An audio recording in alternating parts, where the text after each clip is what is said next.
जो हमारा CPP number 1 है, एक बार उसके आंसर्स आप देख लीजिए।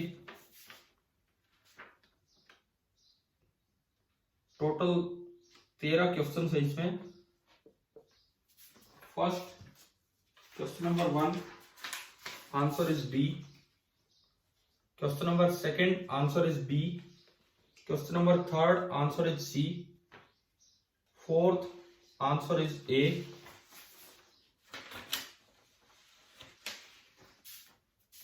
Fifth C. Sixth B.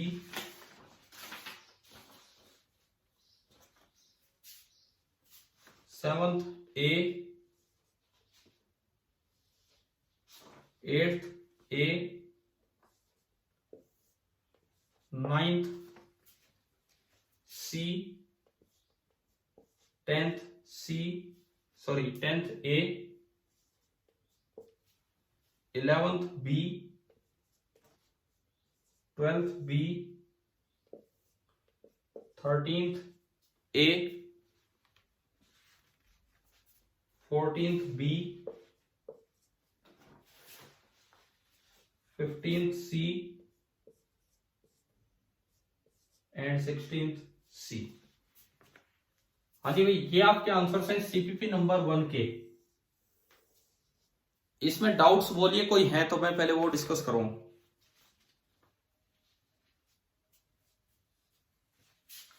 CPP number 1 कर लिए ना आपने अब तक तो?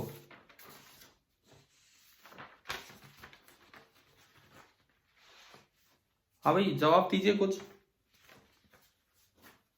इसमें कोई डाउट है किसी को सीपीपी नंबर 1 में?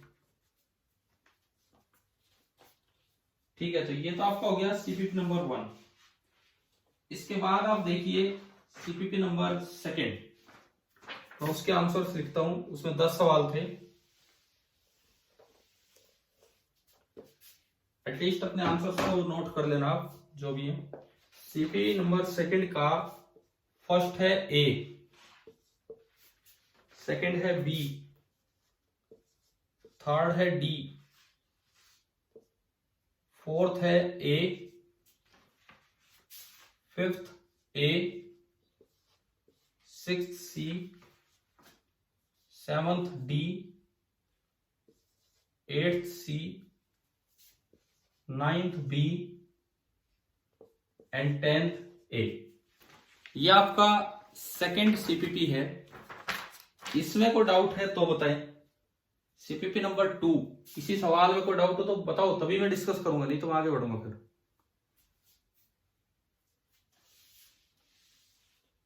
एट्थ सीपीपी 2 का 8th, ये देखिए आप। The angle made by I cap plus J cap plus K cap with the X axis. मैंने डॉट प्रोडक्ट में आपको एंगल बिटवीन 2 वेक्टर्स निकालना सिखाया था शायद पिछली क्लास में ही, बैकअप पिछली जो क्लास थी उसी में। तो एक वेक्टर आपको दिया गया है आई cap plus J cap plus K cap.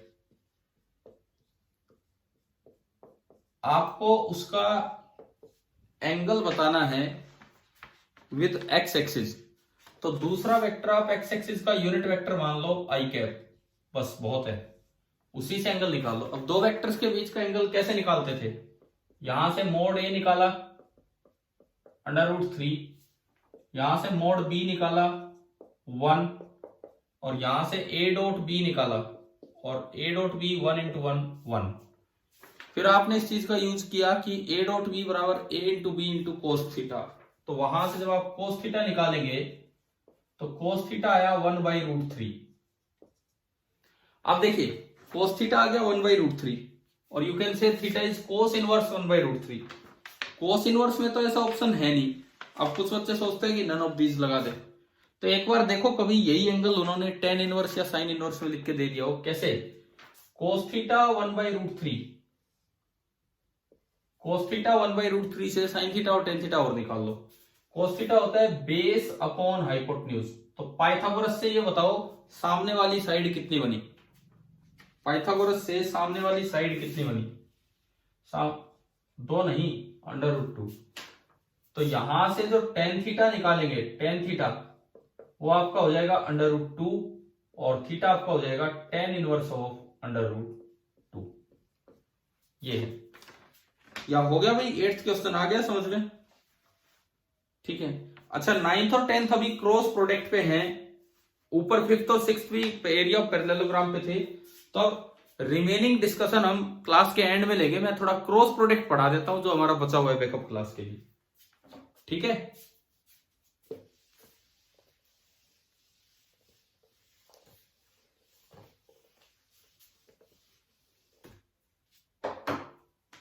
देखो क्रॉस प्रोडक्ट हम देख रहे होंगे, तो हमारा अगला जो टॉपिक है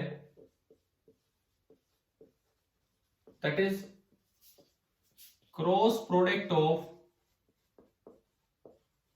टू वेक्टर्स। दो वेक्टर्स का क्रॉस प्रोडक्ट, ये हम स्टडी करने वाले हैं। Cross product of two vectors. हमने क्या किया कि एक ये वेक्टर लिया ए और एक ये वेक्टर लिया बी। अब क्रॉस प्रोडक्ट को वेक्टर प्रोडक्ट भी बोलते हैं क्योंकि इसका रिजल्ट एक वेक्टर आता है। आप अगर ए क्रॉस बी निकालेंगे तो एक नया वेक्टर माना मैंने सी, तो कुछ तो होगा मैग्नीट्यूड ऑफ सी एंड कुछ होगी डायरेक्शन ऑफ सी। एक होगा मैग्नीट्यूड ऑफ सी एंड एक होगी डायरेक्शन ऑफ सी। तो दोनों में निकालनी होगी। मैग्नीट्यूड ऑफ सी कैसे निकलता है कि क्रॉस प्रोडक्ट का ज्योमेट्रिकल मीनिंग ये है कि जिन दो वेक्टर्स का आप क्रॉस प्रोडक्ट कर रहे हो उनसे मिलकर बनने वाली आप पैरेललोग्राम कंप्लीट कर लीजिए। सपोज ये मैंने पैरेललोग्राम कंप्लीट की, ए और बी से मिलकर बनने वाली पैरेललोग्राम कंप्लीट कीजिए। इस पैरेललोग्राम का जो एरिया होगा वो दरअसल होगा मैग्नीट्यूड ऑफ वेक्टर सी। तो मैग्नीट्यूड ऑफ वेक्टर सी है area of parallelogram formed by vector A and B as adjacent sides. Form by vector A and B as adjacent sides. तो ये तो होगा आपका magnitude of A cross B. अब बात करते हैं इसकी डायरेक्शन। तो उसके लिए हम अपना एक रूल यूज करेंगे जिसको हम बोलेंगे right hand thumb rule, given by right hand thumb rule. तो एक एक करके हम ये दोनों चीजें पढ़ रहे होंगे। सबसे पहली बात, मैग्नीट्यूड ए क्रॉस बी का जो मैग्नीट्यूड होगा वो क्या होगा ये देखते हैं पहले। देखो मान लो इन दोनों वेक्टर्स के बीच का एंगल है थीटा। तो एरिया ऑफ पैरेललोग्राम जो होता है उसका फॉर्मूला होता है बेस इंटू हाइट। अब मान लो ये नीचे वाला आपने बेस माना, तो इसकी लंबाई है ए और हाइट का मतलब है यहां से आप एक परपेंडिकुलर डालेंगे, यहां से आप एक परपेंडिकुलर डालेंगे तो ये जो होगी ये हाइट होगी h, a इंटू एच। अब देखो ये b है तो थीटा वाली साइड साथ वाला कंपोनेंट तो होता है b cos थीटा और सामने वाला होता है b sin थीटा। या फिर आप इस ट्राइंगल में sin थीटा अलग से निकाल लो, इस ट्राइंगल में sin थीटा अलग से निकाल लो, तो sin थीटा होगा h अपॉन b और वहां से h आ जाएगा b sin थीटा। तो ये आपका आया a b sin थीटा। मतलब मेरे पास एक रिजल्ट आ गया कि जिस तरह दो वेक्टर्स का डॉट प्रोडक्ट होता था ए बी कोस थीटा, उसी तरह दो वेक्टर्स का जो क्रॉस प्रोडक्ट होगा that will be A B sine theta. मतलब मैग्नीट्यूड उसका होगा A B sine theta. Clear हुआ यहां तक? तो मैग्नीट्यूड तक की बात। अब मैं बात करता हूं डायरेक्शन की। मैग्नीट्यूड हम समझ चुके हैं, डायरेक्शन ऑफ सी। तो जो सी वेक्टर आता है ए क्रॉस बी से वो इस तरह आता है कि सी ए के भी परपेंडिकुलर होता है एंड सी जो है वो बी के भी परपेंडिकुलर होता है। सी वेक्टर ए के भी परपेंडिकुलर होगा और सी वेक्टर बी के भी परपेंडिकुलर होगा, मतलब वो दोनों के ही परपेंडिकुलर होगा। अब दोनों के परपेंडिकुलर इस प्लेन में तो कई जगह है नहीं। आप मान लो ए के परपेंडिकुलर बना दो तो बी के नहीं रहेगा, बी के परपेंडिकुलर बना दो तो ए के नहीं रहेगा। तो एक ही ऑप्शन बचता है कि इस प्लेन के ही परपेंडिकुलर बनाओ। इसका मतलब कि जो सी वेक्टर बनेगा this is perpendicular to the plane containing, this is perpendicular to the plane containing A and B. C vector जो बनेगा वो ए और बी के प्लेन के ही परपेंडिकुलर बनेगा, मतलब या तो बाहर बनेगा या वो पीछे की तरफ अंदर बनेगा। अब दो सिंबल्स होते हैं, देखो बाहर बनाओगे जब भी वो ए के भी परपेंडिकुलर है बी के भी, और अंदर बनाओगे तब भी, ये दोनों कंडीशन सेटिस्फाई हो रही है। तो दो सिंबल्स होते हैं, अगर मैं क्रॉस दिखाऊं तो क्रॉस रिप्रेजेंट्स इनवर्ड, अगर मैं डॉट दिखाऊं तो डॉट रिप्रेजेंट्स आउटवर्ड। एक क्रॉस है जो इनवर्ड को शो करता है और एक डॉट है जो आउटवर्ड को शो करता है। अब हम राइट हैंड थंब रूल सीखने के लिए एक दो क्वेश्चंस लेते हैं जिनसे प्रैक्टिस हो जाएगी कि भाई कैसे ये रूल यूज किया जाता है।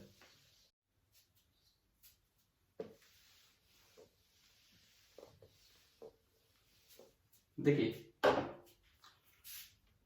मान लो ये कोई वेक्टर है ईस्ट वेक्टर, ये कोई वेक्टर है नॉर्थ वेक्टर, ये कोई वेक्टर है south vector, sorry west vector, और ये कोई वेक्टर है साउथ वेक्टर। मैंने 4 वेक्टर बनाए।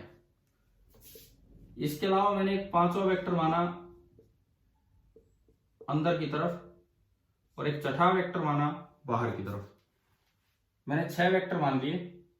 ये जो है this is upward vector and this is downward, sorry this is downward vector cross and this is upward vector. एक बार मुझे ये बताओ, नॉर्थ वेक्टर और अपवर्ड वेक्टर में डिफरेंस क्या है?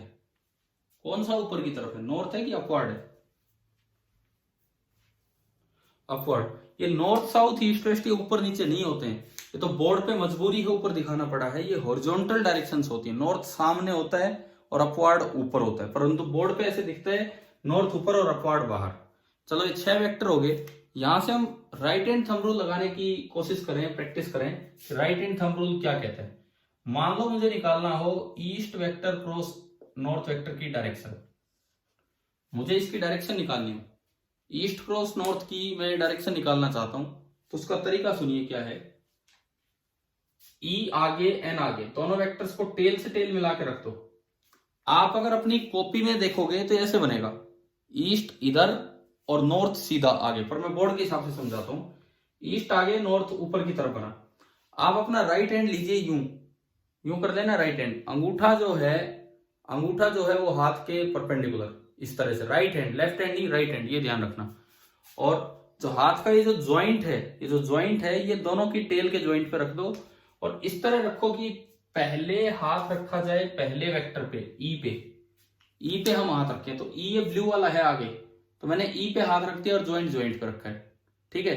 अब अगर आप उंगलियां घुमाओ, उल्टी नहीं सीधी आगे की तरफ, तो उंगलियां घुमाओ तो घूम के बी की तरफ जानी चाहिए। अब देखो मैं 4 तरह से घुमाता हूं। मैंने अगर यूं रखा तो उंगलियां घूम के बोर्ड की तरफ जा रही है, ना कि बी की तरफ। यूं रखा तो उंगलियां घूम के बी से दूर जा रही है, बी की तरफ नहीं, बी से दूर जा रही है। यूं रखा तो उंगलियां घूम के बाहर की तरफ आ रही है। लेकिन अगर मैं यूं रखता हूं तो उंगलियां घूम के पूरी पूरी बी की तरफ जा रही हैं, तो ये सही रोटेशन है।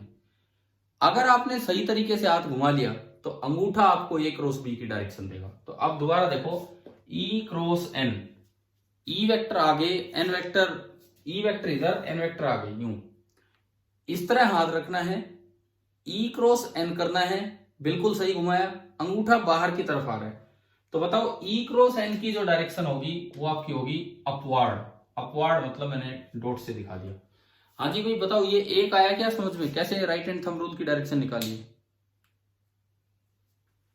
तो यहीं से हम कुछ देर 5 मिनट यहीं से प्रैक्टिस करते हैं। आप अपनी कॉपी पेन लेके तैयार रहें ये चीजें निकालने के लिए। देखो मैं कुछ लिख रहा हूं बोर्ड पे जिनकी डायरेक्शन आप निकालोगे।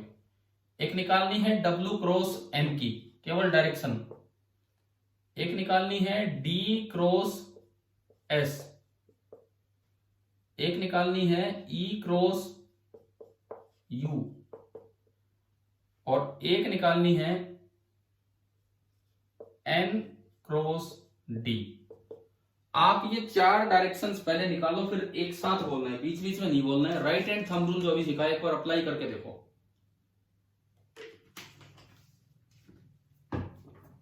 निकालिए 4 डायरेक्शंस।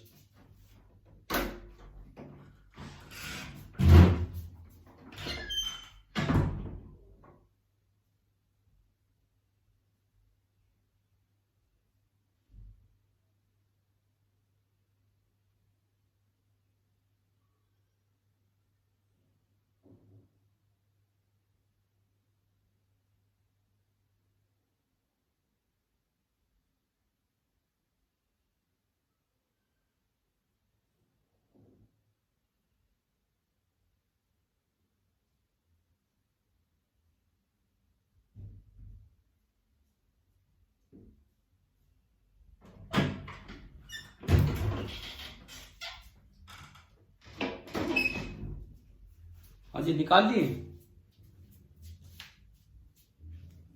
हाँ भाई हो गए डायरेक्शंस। चलो हम एक एक करके देखते हैं।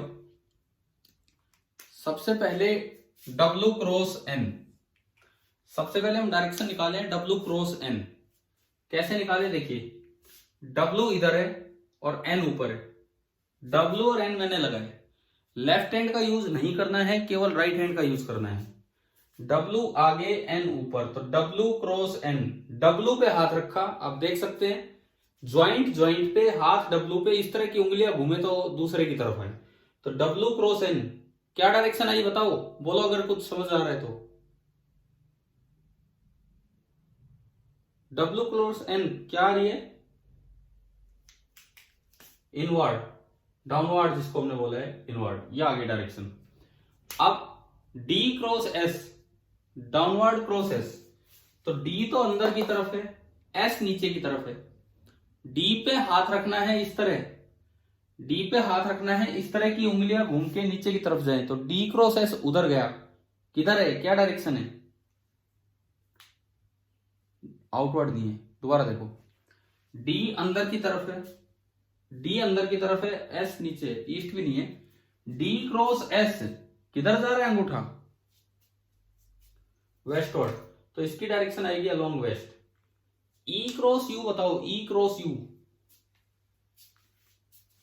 E इधर और U बाहर, E इधर U बाहर। देखो हाथ E पे रखना है यूं, हाथ ना बिना, हाथ E पे रखना है, इस तरह रखना है राइट हैंड की अंगूठा घूम के बाहर की तरफ आए, तो सॉरी उंगलियां घूम के बाहर की तरफ आए, तो अंगूठा किधर जा रहा है बताओ, कौन सी डायरेक्शन में,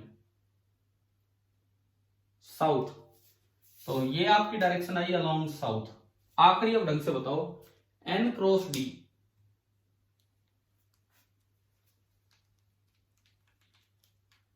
N क्रॉस D, ये बताएं सोच के, वेस्ट सही।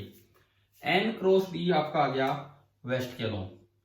तो कुल मिला के क्या आपको राइट हैंड थंब रूल लगाना आ गया है या नहीं।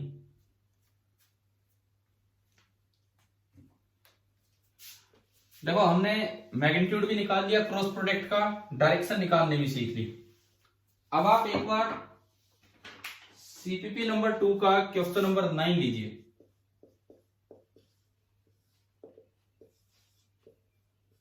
सीपीपी नंबर 2 का क्वेश्चन नंबर 9 लीजिए। A vector P is pointing towards north, vector P जो है वो नॉर्थ की तरफ है, ठीक है। And vector Q is pointing vertically downward, तो एक तो नॉर्थ की तरफ है और एक वर्टिकली डाउनवर्ड है। तो मतलब आपको Q क्रॉस P पूछना है, इन्होंने पूछा है Q cross P। Q cross P मतलब डाउनवर्ड क्रॉस N, बताओ इसमें डाउनवर्ड क्रॉस N किधर आएगा, राइट हैंड रूल से, राइट हैंड थंब रूल से।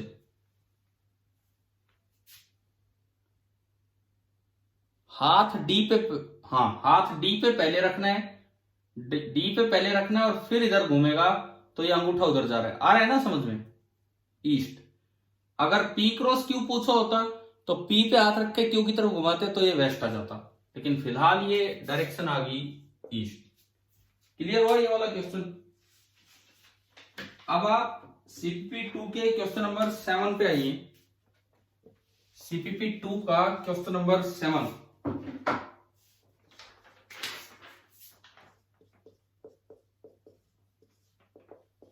क्वेश्चन नंबर 7 ये हम देखते हैं। इसमें लिखता है P cross Q is R, vector P cross vector Q is vector R, then which of the following statements is false. आपको ये बताने कि इनमें गलत कौन सा है। मैं एक बार आपको इसके अकॉर्डिंग डायग्राम बना के दिखाता हूं। सपोज ये है वेक्टर P और ये है वेक्टर Q, तो आपने पैरेललोग्राम कंप्लीट किया, आपने पैरेललोग्राम कंप्लीट किया, तो ये जो वेक्टर बनेगा, ये जो हमारा वेक्टर बनेगा, ये तो बनेगा P प्लस Q, और P माइनस Q बनाना है तो पहले Q को थोड़ा नीचे की तरफ लेके आए, और ये इधर वाला पैरेललोग्राम आपने कंप्लीट कर लिया। अब ये वेक्टर आपका बनेगा p माइनस क्यू। तो एक चीज देखो, vector p, vector q, vector p plus Q और वेक्टर p माइनस क्यू, ये सारे तो सेम प्लेन में हैं। Vector p, vector q, vector p plus Q and vector p minus Q, ये सारे तो कोप्लेनर हैं। अब अगर आप वेक्टर p क्रॉस q की बात करेंगे तो वो इस प्लेन के ही परपेंडिकुलर होगा। p क्रॉस q बाहर की तरफ आएगा तो वो इस प्लेन के ही परपेंडिकुलर होगा, तो वो p के भी परपेंडिकुलर है, p प्लस q के भी, q के भी और p माइनस q के भी, वो सबके परपेंडिकुलर है। तो आप देख सकते हो इसमें कौन सा आंसर बन रहा है। पहला ऑप्शन ये लिखता है वेक्टर r, ये इसको r बोला इन्होंने, p क्रॉस q को, vector r is perpendicular to p। बताओ सही है गलत है? Vector r is perpendicular to p, गलत कैसे है?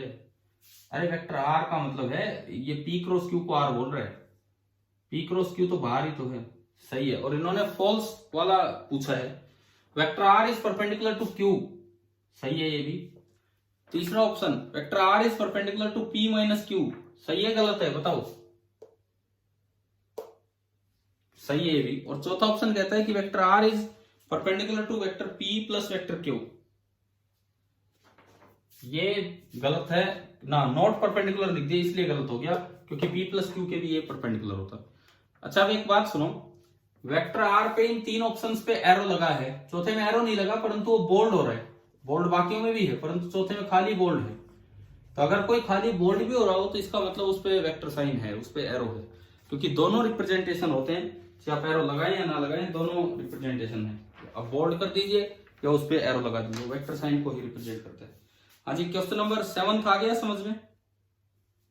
ठीक है, अब हम लेते हैं इसका क्वेश्चन नंबर 10, सीपीपी 2 का क्वेश्चन नंबर 10, ये आप देख लीजिए।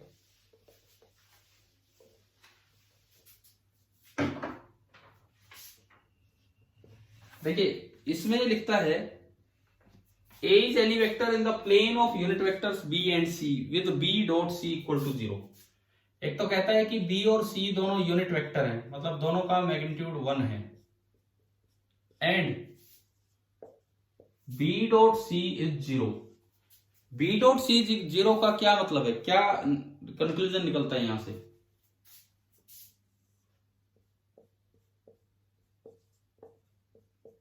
हाँ परपेंडिकुलर ये निकलता है रिजल्ट कि B is perpendicular to C।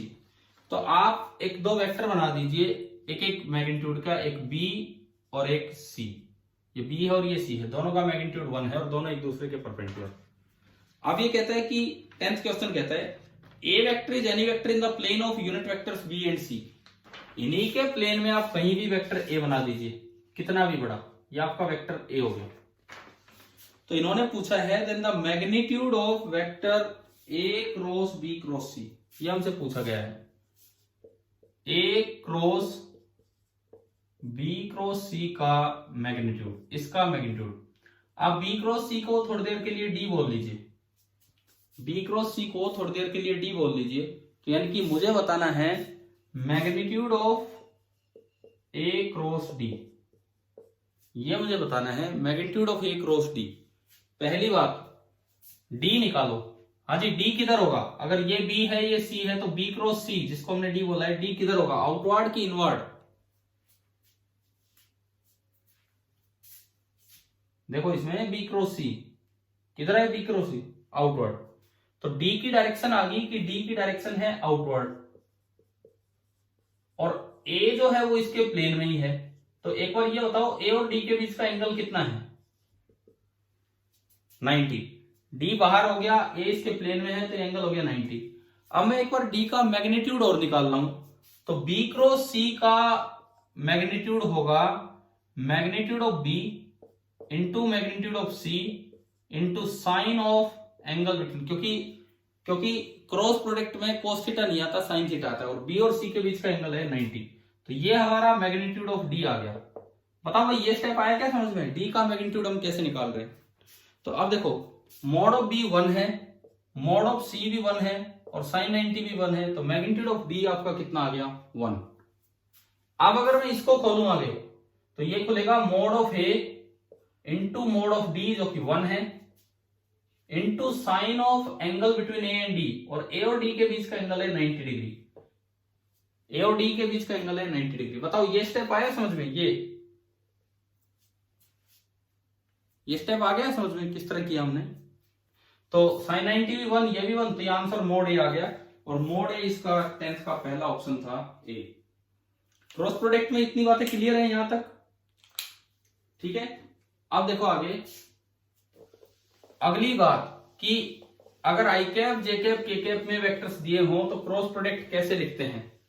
Dot product लिखना तो बड़ा आसान था, आई को आई से मल्टीप्लाई किया, जे को जे से, के को के से। अब हम क्रॉस प्रोडक्ट लिखेंगे। अगर मान लीजिए आपको वेक्टर ए दिया है, A x I cap plus A Y J cap plus A Z के कैप, वेक्टर बी दिया है बी एक्स आई कैप प्लस बी वाई जे कैप प्लस बी जेड के कैप, और मुझे निकालना हो ए क्रॉस बी। अगर ए डॉट बी निकालना हो तो वो एक स्केलर नंबर आता है, A x into B X, A Y into B Y और ए जेड इंटू बी जेड। मुझे निकालना हो ए क्रॉस बी, तो आप क्या कीजिए, एक डिटर्मिनेंट बनाइए। डिटर्मिनेंट कैसे खोलते मैं अभी बताऊंगा। अरे यार ये ना किसी का माइक ऑन होगा और वहीं से कुछ गड़बड़ हो रही है, मेरी तरफ से नहीं हो रही है, आपकी तरफ से हो रही है कहीं से। देखिए आई कैप, जे कैप, के कैप, ये आपने पहली रो बनाई। दूसरी रो में जो पहला वेक्टर उसके 3 कंपोनेंट लिख दो with sign, A X B X ना sorry A Y A Z, और तीसरी रो में बी के 3 कंपोनेंट लिख दो, B X B Y and B Z. अब आप ये देखो ये डिटरमिनेंट खोलते कैसे? फर्स्ट ब्रैकेट इनटू पहली रो की पहली term I cap minus second bracket into ये second term J cap and plus third bracket into K cap. I cap, J cap, के कैप लगा आ रहा है, इसका मतलब आंसर भी एक वेक्टर है, इसीलिए क्रॉस प्रोडक्ट एक वेक्टर होता है। अब इसके अंदर क्या लिखना है वो सीखो। आई कैप के अंदर क्या लिखना है, इन दोनों को ढक लो, इसका प्रोडक्ट माइनस इसका प्रोडक्ट, तो ये आना है A Y B Z minus B Y A Z, A Y B Z minus B Y A Z. J cap के अंदर क्या आना है, इनको ढक लीजिए, you multiply A X B Z, हाँ B X into A Z. Third में बताओ इसको ढक के A X B Y minus B X A Y. तो इस तरह से रेक्टेंगुलर कंपोनेंट फॉर्म में अगर वेक्टर दे रखे हो तो उनका क्रॉस प्रोडक्ट किया जाता है। अब इस चीज को हम अप्लाई करके देखते हैं क्वेश्चन में। आपके सीपीपी नंबर 2 का क्वेश्चन नंबर 5 आप कीजिए। क्वेश्चन नंबर 5 देखिए क्या है उसमें। उसमें क्या दिया गया है देखो, CPP number 2 question number 5, vector A 3 I cap plus J cap minus 2 के कैप, एंड वेक्टर बी है आई कैप माइनस 3 जे कैप प्लस 4 के cap, I cap minus 3 J cap plus 4 के कैप। ये आपको 2 वेक्टर दे रखे हैं क्वेश्चन नंबर 5 में, और ये एडजेसेंट साइड्स हैं किसी पैरेललोग्राम की। तो आपको बताना है एरिया ऑफ द पैरेललोग्राम क्या होगा। तो area of the parallelogram A cross B के मैग्नीट्यूड से दिया जाएगा। तो सबसे पहले मैं ए क्रॉस बी का मैग्नीट्यूड निकालूं। पहली रो में तो आने आई कैप, जे कैप, के कैप। सेकेंड रो में ए के कंपोनेंट क्या क्या है बोलिए, 3 1 माइनस 2। थर्ड रो में बी के कंपोनेंट, हाँ। अब हम अपना ये क्रॉस प्रोडक्ट खोलें कि ये यहां क्या बनेगा। देखिए is equal to first bracket into I cap minus second bracket into j cap and plus third bracket into k cap. देखते हैं फर्स्ट ब्रैकेट में इसको ढक लिया, 1 इंटू 4 4, -3 इंटू -2, -3 इंटू -2 प्लस का 6, +6 मतलब माइनस तो वैसे है लेकिन मल्टीप्लाई हो गया, ठीक है। आगे देखो जे में इसको देखो 4 into 3 12 minus 1 into -2 minus minus plus होके 2 बनेगा। तीसरे में इसको देखो 3 इंटू -3 -9 -1, तो ये आपका बना -2i cap -14j cap -10k cap. अगर मैं एरिया दूं तो एरिया इसका मैग्नीट्यूड होगा, area will be equal to mod of A cross B, and mod of A cross B will be equal to -2 का स्क्वायर 4, 14 का स्क्वायर 196 एंड 10 का square 100 और इस पूरे का अंडर रूट। तो ये आपका आ गया √300 जो उसका पहला ऑप्शन है। तो बताओ क्रॉस प्रोडक्ट भी निकालना आ गया और एरिया ऑफ पैरेललोग्राम भी निकालना आ गया। क्लियर यहां तक? अब देखो अगली चीज, क्वेश्चन नंबर 6 में ये बोल दिया गया कि ये साइड्स नहीं, ये डायगोनल्स हैं। ए और बी जो हैं वो साइड्स नहीं है, वो एक पैरेललोग्राम के डायगोनल्स हैं, ये बोल दिया गया क्वेश्चन नंबर 6 में। और अब बोला कि आप उसका एरिया निकालो। तो देखिए तरीका सुने, ए क्रॉस बी तो हम निकाल चुके, उसका मोड तो आ गया √300। अगर कभी भी आपको किसी पैरेललोग्राम की दो साइड्स ना देके और उसके दो डायगोनल्स दे रखे हों, मान लो एक को दे दिया वेक्टर ए और एक दे दिया हमें वेक्टर बी, और अब पूछा जाए इसका एरिया क्या होगा, तो पहली बात तो आप ये याद रखें कि एरिया वैसे ही निकलेगा जैसे आप mod of A cross B निकाल रहे थे, लेकिन उसको किससे डिवाइड कर देंगे, 2 से। अगर ए और बी दोनों साइड्स होती, अगर ए और बी दोनों साइड्स होते तो mod of A cross B ही आपका एरिया ऑफ पैरेललोग्राम हो जाता। लेकिन अगर ए और बी दोनों डायगोनल्स हैं तो पहले आप मोड ए क्रॉस बी निकाल के उससे 2 से डिवाइड कर दो। तो मोड ए क्रॉस बी तो आपने अभी निकाला था, कितना आया था, √300, ठीक है। और डिवाइड बाई 2 करेंगे तो ये अंडर के अंदर 4 बन के जाएगा,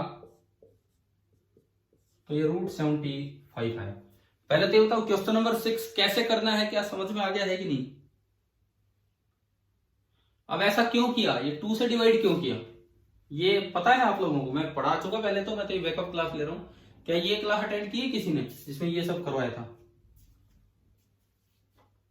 क्यों किया देखो सुनो, मान लो ये है वेक्टर P एंड ये है वेक्टर Q, तो दरअसल जो एरिया होगा,